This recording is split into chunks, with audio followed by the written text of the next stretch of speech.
Hello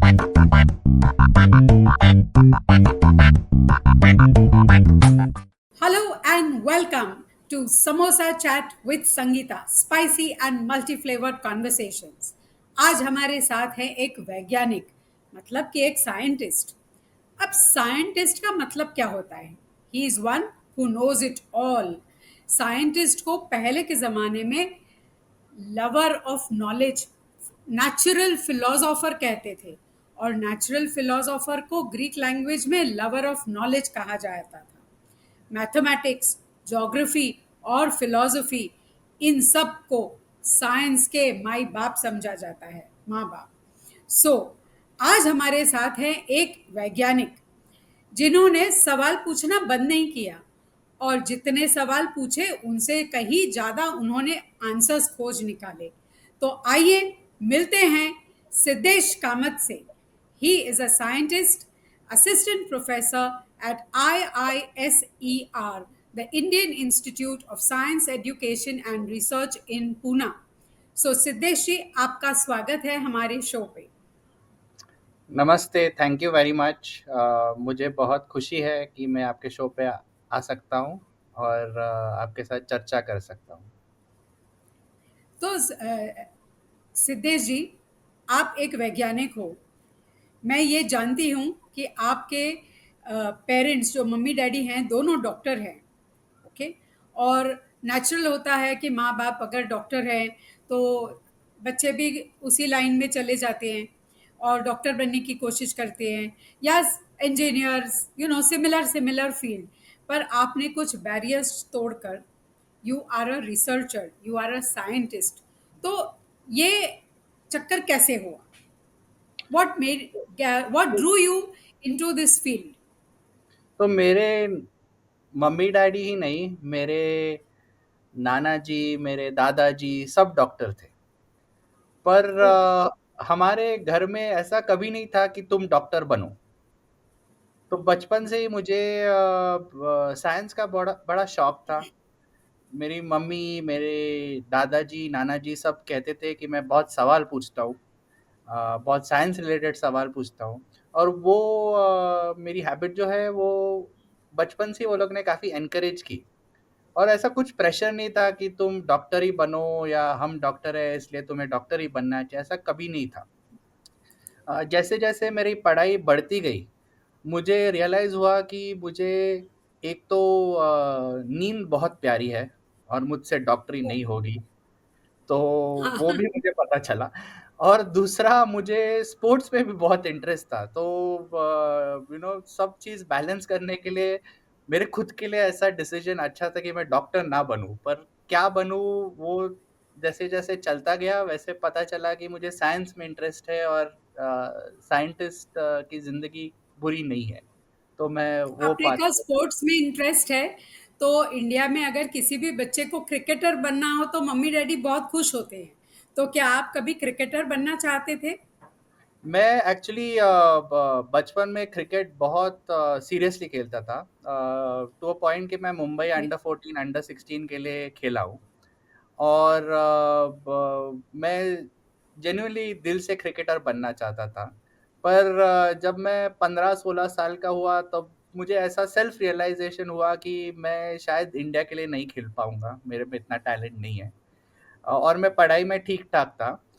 और मुझे एक डिसीजन लेना था, या मैं फुल फ्लेज क्रिकेट खेलूँ या पढ़ाई में ध्यान दूँ. और ऐसा हमारे टाइम में आईपीएल नहीं था और सिर्फ रणजी ट्रॉफी थी. तो मुझे लगा हम्म. कि बहुत पैसा नहीं है क्रिकेट में अगर मैं इंडिया के लिए नहीं खेलूँगा. तो इसलिए मैं पढ़ाई के तरफ मुड़ा. पर अभी तक मैं क्रिकेट खेलता हूँ पास टाइम के लिए, और मेरा इंटरेस्ट भी वही है. क्रिकेट के वेरी गुड. अलावा मैं बैडमिंटन भी खेलता हूँ और मेरे पेरेंट्स ने बहुत सपोर्ट किया. और जब डिसीजन लेने का टाइम आया तो हम लोग मेरे मम्मी डैडी और मैं बैठ के हम लोग ने एक डिस्कशन किया, और एंड में ऐसा रियलाइज हुआ कि पढ़ाई की तरफ थोड़ा ज़्यादा ध्यान ध्यान देना चाहिए. तो आपके सवाल बंद नहीं होंगे. अब एरिस्टोटल को हम दुनिया के सबसे पहले वैज्ञानिक मानते हैं, और अल्बर्ट आइंस्टाइन को तो सभी जानते हैं, नाम तो सुना ही है. उन्होंने कहा है कि the most important thing is to never stop questioning. Hmm, curiosity has its own reason for its existence. So hmm. ये आपकी जो क्यूरियोसिटी हर चीज में थी, इसको अच्छे से हवा लगाई आपके पेरेंट्स ने और आपको पढ़ाई की तरफ एनकरेज कर दिया। फिर आपकी जर्नी कैसी रही? रिसर्च क्या किया और आपका वो जो पूरा जर्नी है, first research, what was the first subject, कैसे ये कहानी बढ़ी आगे? तो मैंने ना 12th के बाद मेरा एक्चुअली रिसर्च ट्रैजेक्टरी जो बोलते हैं, वो काफ़ी अनकन्वेंशनल है। मैंने 12th के बाद पहले मैं यूडीसिटी नाम के एक इंजीनियरिंग स्कूल में गया था, जो बम्बई में है, वो केमिकल इंजीनियरिंग के लिए प्रसिद्ध है। तो मैं वो स्कूल में गया था और मुझे 4 साल इंजीनियरिंग करने के बाद पता चला कि मुझे इंजीनियरिंग ज़रा भी पसंद नहीं है। बहुत मैथ्स है, ओ, बहुत फिज़िक्स है और मुझे केमिस्ट्री बहुत अच्छा लगने लगा। तो पहले मैंने ओके, चूज़ किया मेरी पीएचडी केमिस्ट्री में करने के लिए। तो मैं यूएस गया था पीएचडी के लिए, मुझे फुल स्कॉलरशिप मिली थी एक टेक्सास ए&एम स्कूल में, जो टेक्सास में है। Very good. उधर मैं केमिस्ट्री तो वो तो डिपार्टमेंट में बहुत था। बड़ी बात है, आपको पूरी पढ़ाई के लिए स्कॉलरशिप मिल गई। हाँ, that is quite an achievement. Yes, so I got हाँ, मुझे पीएचडी करने के लिए पूरा फंडिंग मिला था 5 साल के लिए। तो मैं गया पीएचडी केमिस्ट्री में करने के लिए और मुझे डेढ़ साल हार्डकोर केमिस्ट्री करने के बाद ऐसा पता चला कि मुझे बायोलॉजी में भी बहुत इंटरेस्ट है।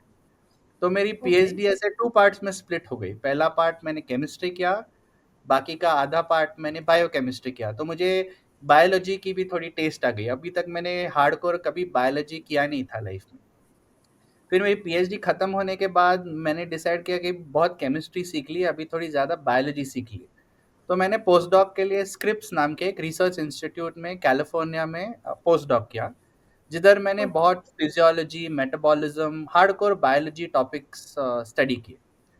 और फिर मैंने जब मेरा लैब चालू किया, तो मैंने सब एस्पेक्ट्स थोड़े-थोड़े इंक्लूड किए। टेक्नोलॉजी के थोड़े एस्पेक्ट्स इंक्लूड किए, केमिस्ट्री के थोड़े एस्पेक्ट्स इंक्लूड किए, बायोलॉजी के थोड़े एस्पेक्ट्स इंक्लूड किए और ऐसा बना के मैंने मेरा रिसर्च प्रोग्राम चालू किया, जो आइसर पुणे में चालू हुआ 2016 में। तो मैं ओके। लगभग 9 साल अमेरिका में था, उसके बाद मैं वापस इंडिया आ गया। तो मेरा सब तो पीएचडी आपका का जो पीएचडी का सब्जेक्ट क्या था और आपका जो फर्स्ट, जो बोलती है ना, the first new research, big research जिससे हाँ, आपको रिकॉग्निशन मिली, वो किस हाँ। सब्जेक्ट पे थी? सो मेरा पीएचडी का टॉपिक ऐसा था कि एंजाइम्स जो रहते हैं, एंजाइम्स एक टाइप के प्रोटीन्स रहते हैं और वो हमारे बॉडी में जो नॉर्मल रिएक्शंस चलते हैं, जैसे कि ग्लूकोज खाते हैं हम, उससे क्या क्या बनता है, ये सब जो रिएक्शंस होते हैं वो फास्ट करते हैं, तेजी से करते हैं, उनको कैटलिस्ट बोला जाता है।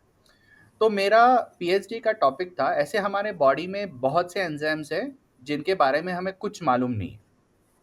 तो मेरा पीएचडी का टॉपिक एक्चुअली हमारे बॉडी के अंदर के बैक्टीरिया फास्फोरस कैसे यूज करते हैं, इस पे ओके। था। तो मैंने वो एंजाइम्स को फंक्शन दिया और वो एंजाइम्स कैसे बिहेव करते हैं, क्या क्या करते हैं, वो मेरा मेन पीएचडी टॉपिक था। और उसके ओके। बाद सेम रिसर्च थीम मैंने पोस्टडॉक में कंटिन्यू की और पोस्टडॉक में मैंने काफ़ी रिसर्च किया लिपिड्स पे और कैसे ये सिग्नलिंग लिपिड्स बनते हैं, क्या-क्या करते हैं और वो मेरे जो ये दोनों एस्पेक्ट्स हैं वो लेके मैंने मेरा लैब चालू किया।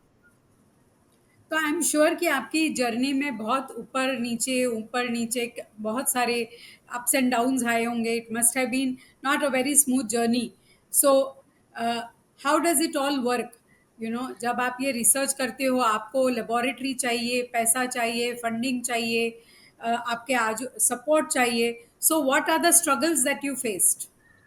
सी रिसर्चर जो रहता है, साइंटिस्ट रिसर्चर, हम लोग 90% जो चीज़ करते हैं, वो फेल होने वाली है।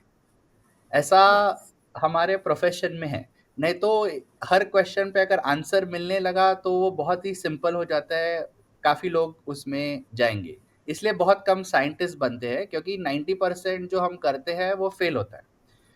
अभी जो 10% वर्क होता है, उस पे हमारा प्रिटी मच सारा गुज़ारिश हो जाती है क्योंकि वो 10% लेके हमें गवर्नमेंट यानी फंडिंग एजेंसी को बताना पड़ता है कि ये 10% भी हम लोग ने ढूँढा, तो उसका क्या इम्पोर्टेंस है? उससे ड्रग्स बन सकते हैं, उससे सोसाइटी को बेनिफिट हो सकता है। उससे ये जो हमारा रिसर्च है उससे हम नेक्स्ट जनरेशन साइंटिस्ट को ट्रेन करेंगे, बच्चों को ट्रेन करेंगे। ऐसे हमारे हमें फंडिंग एजेंसीज के पास जाना पड़ता है। फिर हमें इंस्टीट्यूट्स के पास जाना पड़ता है कि हमारे साथ कोलैबोरेट करो। फॉर एग्जांपल मेरे रिसर्च में हम बहुत हॉस्पिटल से कोलैबोरेट करते हैं। सो उनको अगर constantly results fail fail fail fail आते देखेंगे तो पेशेंट्स नहीं देंगे हमें रिसर्च करने के लिए, सैंपल्स नहीं देंगे, ह्यूमन सैंपल नहीं। तो उन्हें बताना पड़ता है कि हमारा 10% जो वर्क हुआ है उससे क्या क्या बेनिफिट हो सकता है। तो ऐसे कर करके थोड़ा थोड़ा करके बिल्ड होता है। मुझे एक्चुअली आपकी रिसर्च फील्ड में थोड़ा एडवांटेज है, क्योंकि मैं बचपन से मैं T20 जनरेशन वाला नहीं हूँ। मैं टेस्ट हाँ, क्रिकेट खेल के पड़ा हुआ, तो पेशेंस और फेलियर्स, अप डाउन बचपन से स्पोर्ट्स से काफी सीखा हूँ। एंड वो मुझे आज हेल्प होता है, बहुत हेल्प होता है। आपकी बात से मुझे एक कहावत याद आ रही है। थॉमस एडिसन जो बहुत माने जाने वैज्ञानिक हैं, उन्होंने कहा था कि I have never failed, I have only discovered 10,000 ways which do not work. इसका यह मतलब है कि जब आप कोशिश करते रहेंगे 10,000 टाइम्स आपकी कोशिश नाकामयाब होगी, पर it is not failure, it is just that this you still have to go ahead and find a way ahead. There has to be a solution. So it's just one more way that you have to discover. So I'm correct. sure you have gone through all of that. अब मुझे 100%। ये जानकारी है कि आपको बहुत recognition मिला है और एक बहुत बड़ा अब हम कंपनी है इन्फोसिस, वहाँ से आपको अवार्ड्स मिले हैं। तो हमारे दर्शकों को बताइए कि कौन से सब्जेक्ट पे अवार्ड्स मिला और ये रिकग्निशन का दुनिया में क्या महत्व है। जैसे मैंने बताया कि मैंने ना पोस्ट डॉक में लिपिड्स पे काम चालू किया। अभी हम लिपिड्स एसोसिएट करते हैं किससे? कोलेस्ट्रॉल, ट्राइग्लिसराइड जो खाते हैं और जो ब्लड रिपोर्ट्स में दिखते हैं। पर ऐसे बहुत लिपिड्स है हमारे बॉडी में जो इतने अबंडेंट नहीं है, कम क्वांटिटी में रहते हैं, पर वो बहुत इंपॉर्टेंट रहते हैं। और हमने ऐसे एक लिपिड्स की खोज की जिसका महत्व हमारे ब्रेन से है, हमारे इम्यून सिस्टम से है। और अगर वो उसका लेवल हाई गया या लो गया तो आदमी को डिजीज हो सकता है। और हमने ओह, ऐसा फाइंड आउट किया कि कौन से एंजाइम्स है जो उसे बनाते हैं, कौन से एंजाइम्स है जो उन्हें हटाते हैं, वो ब्रेन में क्या क्या करते हैं, वो इम्यून सिस्टम में क्या क्या करते हैं। अभी ये सब जो हमने खोज लगाया वो लेके 3-4 फार्मा कंपनीज अभी हमारे खोज से नए ड्रग्स डेवलप कर रहे हैं यही टॉपिक पे।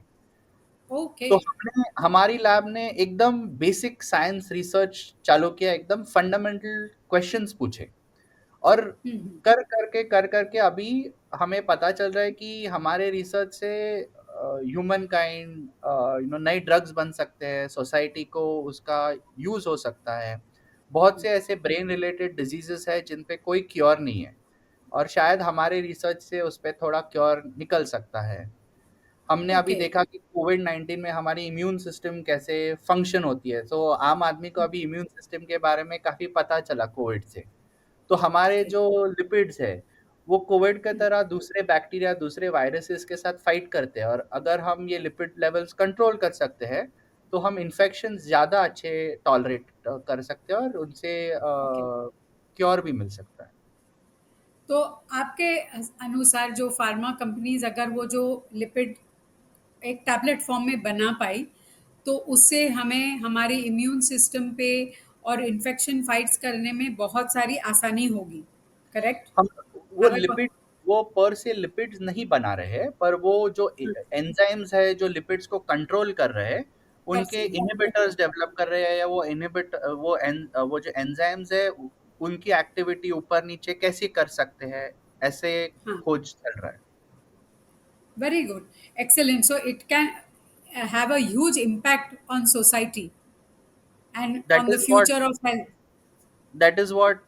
ऐसा हमारा होप है कि हमारा रिसर्च सिर्फ पेपर्स या जर्नल्स में ना छपे रहे, और कुछ तो उसका प्रैक्टिकल यूज हमारे जो स्टूडेंट्स है और मैंने हमारे लाइफ टाइम में उसका कुछ तो प्रैक्टिकल यूज होगा, that will be the highest honour for us कि कुछ प्रैक्टिस में आ जाए।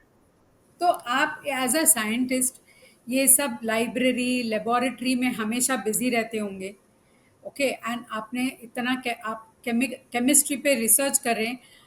ये सब की वजह से आपकी घर की केमिस्ट्री कैसे रहती है? How do you handle that? तो बेसिकली मेरी लैब अगर आज चल रही है तो उसमें सबसे बड़ा श्रेय मेरी वाइफ को जाता है, क्योंकि उसने काफ़ी प्रोफेशनल सैक्रिफाइसेस किए जब मैंने मेरा लैब चालू किया। यू नो मैं जब लैब चालू हुआ तो ऑलमोस्ट 14-15 घंटा दिन में लैब सेटअप करने में मैं काफ़ी ऑब्सेस था वो करने में। और बाकी जो घर में चल रहा है उसमें मेरा ध्यान बहुत कम था। अभी मेरी लैब थोड़ी सेटअप हो गई है, मेरे 2 छोटे बच्चे हैं, तो उसके वजह से मैं लैब में अभी मेरा ओवरऑल टाइम थोड़ा कम हो गया है। पर एक तो मेरी वाइफ़ और दूसरे मेरे पेरेंट्स, क्योंकि जब हमारे बच्चे हुए, मेरे वाइफ़ का भी करियर जस्ट चालू हो रहा था, तो मेरे पेरेंट्स, मेरी वाइफ, मेरी सासू जी, सब लोगों ने स्टेप इन करके बच्चों का काफ़ी ख्याल रखा। तो हमें ऐसा टेंशन नहीं रहता था कि घर पे बच्चों का क्या हो रहा है, कैसे होगा, क्योंकि वो लोग ने हमें पाल पोस के बड़ा किया है, तो बच्चों को तो और ज़्यादा यस। अच्छा करेंगे। तो फैमिली सपोर्ट तो बहुत मिला। वो कहते हैं ना कि किसी को एक को फैमिली में बहुत स्पेक्टाक्युलर कुछ काम करना पड़ता है, तो बाकी सबको अनस्पेक्टाक्युलर मेहनत और अपना त्याग देना पड़ता है। So I am sure that has happened lot of, and it is good कि बट आपको। It is not only family, it is it is क्या बोलते हैं, इकोसिस्टम अच्छा चाहिए। You need to have very yes. Good, at least in the field of science, students अच्छे मिलने चाहिए, कोलैबोरेटर्स अच्छे मिलने चाहिए, कलीग्स अच्छे मिलने चाहिए, एडमिनिस्ट्रेटर्स अच्छे मिलने चाहिए। सो ये सब मिला के ही साइंस सक्सीड होता है, एक जन से कभी नहीं पूरी होता है, टीम। पूरी टीम यस। लगती है। और आपको अभी और भी कई अवार्ड से नवाजा गया, तो उनके बारे में भी बताइए। जो ये जो अवार्ड्स हैं, इनमें आपके will it become make a big huge impact आपकी लेबोरेटरी पे?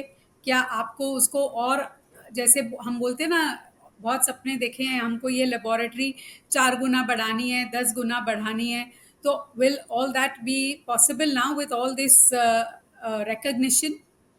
मैं मेरी सो एक बात ऐसी रहती है कि एटलीस्ट मोस्ट जिन साइंटिस्ट से मैं मिला हूँ, कोई साइंटिस्ट ऐसा एक्सपेक्ट नहीं करता है कि ये अवार्ड मिलेगा, ये ऐसा होगा, वैसा यस। होगा।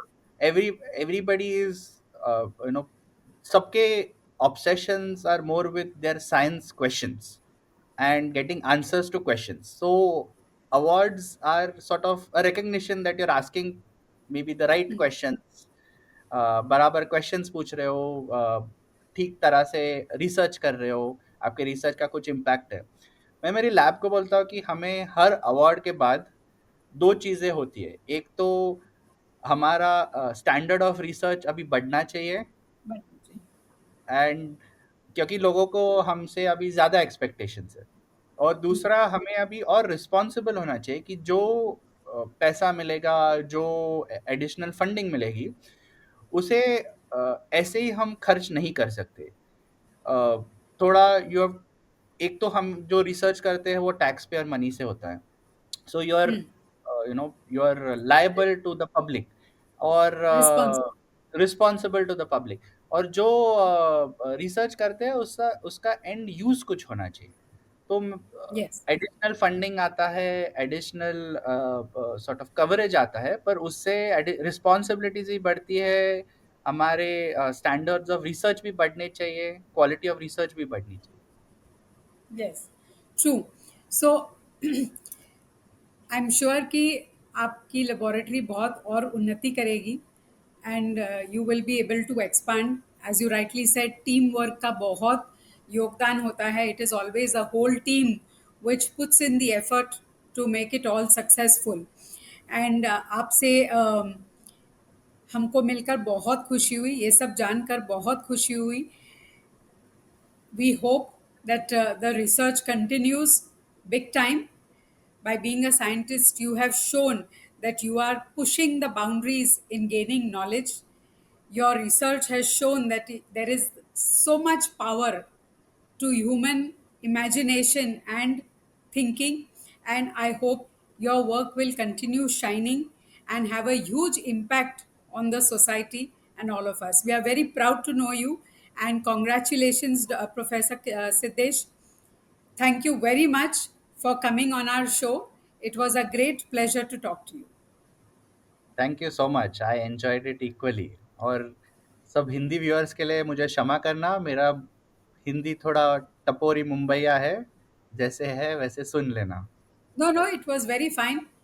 Absolutely brilliant. Great. So, thank you very much.